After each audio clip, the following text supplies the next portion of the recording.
All right, so here we have Trump talking to reporters about Venezuelan drug cartels and how he's going to handle it. Mr. President, if you are declaring war against these cartels and Congress is likely to approve of that process, why not just ask for a declaration of war? Well, I don't think we're going to necessarily ask for a declaration of war. I think we're just going to kill people that are bringing drugs into our country. Okay? We're going to kill them. You know, they're going to be like dead. Okay? They're going to be like dead. When you kill people, they're like dead. You know what I mean? It's a new word. Like dead. They're not alive anymore. Not breathing. They're dead. They're all the way dead. Fully dead. They're in the ground. Blown up by our great military. The greatest military in the world. We kill a lot of people. Here's Pam Blondie saying that they're going to treat Antifa the way that they treated Venezuelan drug cartel members. You want to know what they did with those cartel members? They were just bombing random people in the ocean. Random fishermen. Venezuelan and now confirmed Colombian fishermen. And maybe they will eventually just start shooting or bombing Antifa protesters, right? Or like if there's a building that they think is Antifa, that they have every excuse to bomb that building or shoot it up or whatever. Just like we did with cartels, we're going to take the same approach, President Trump, with Antifa. Destroy the entire organization from top to bottom. We are around this country fighting against this domestic terrorism. We had Apple and Google take down the ICE Block app. So just waiting for them to just murder U.S. citizens because they think they're Antifa. By the way, Antifa is not an organization. Antifa literally means anti-fascist. So anybody that is anti-fascist could technically be labeled Antifa. So basically could be labeled a terrorist under the Trump regime. So that's pretty scary.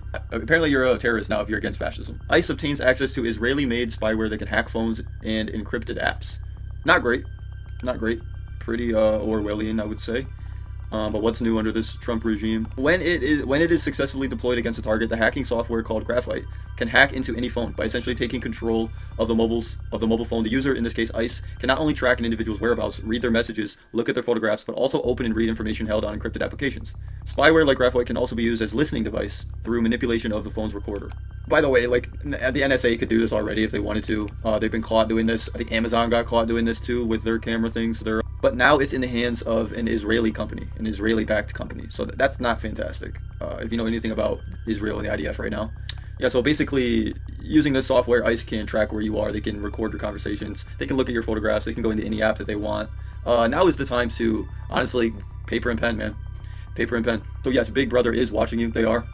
And you can thank the MAGA Trump supporters for that.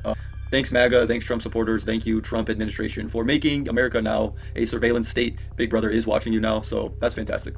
Now guys, I want to remind you that censorship and attacking political opponents directly is a huge characteristic of fascism. And here we have another example under the Trump regime of Trump attacking his political opponents. Letitia James, a Trump adversary, pleads not guilty to mortgage-related charges. If you don't know who that is, she was an Attorney General of New York who, since like 2019, I think, she charged Trump with fraud, I believe it was, and she won the case and he was required to pay, I think it was like $340 million.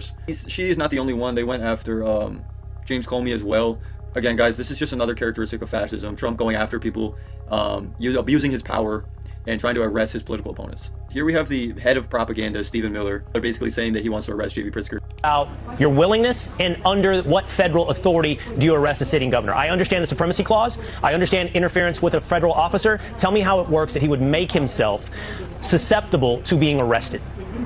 Well, the answer I'm about to give doesn't only apply to Governor Pritzker.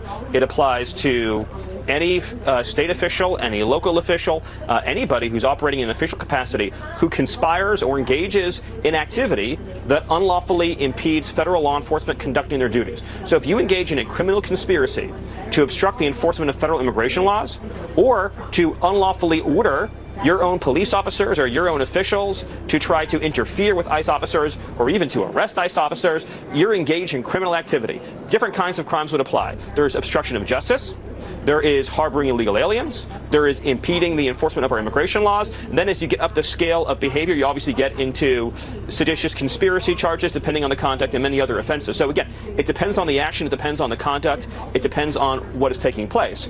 But what we need to reassure, a couple points. To all ICE officers, you have federal immunity in the conduct of your duties. And anybody who lays a hand on you or tries to stop you or tries to obstruct you is committing a felony.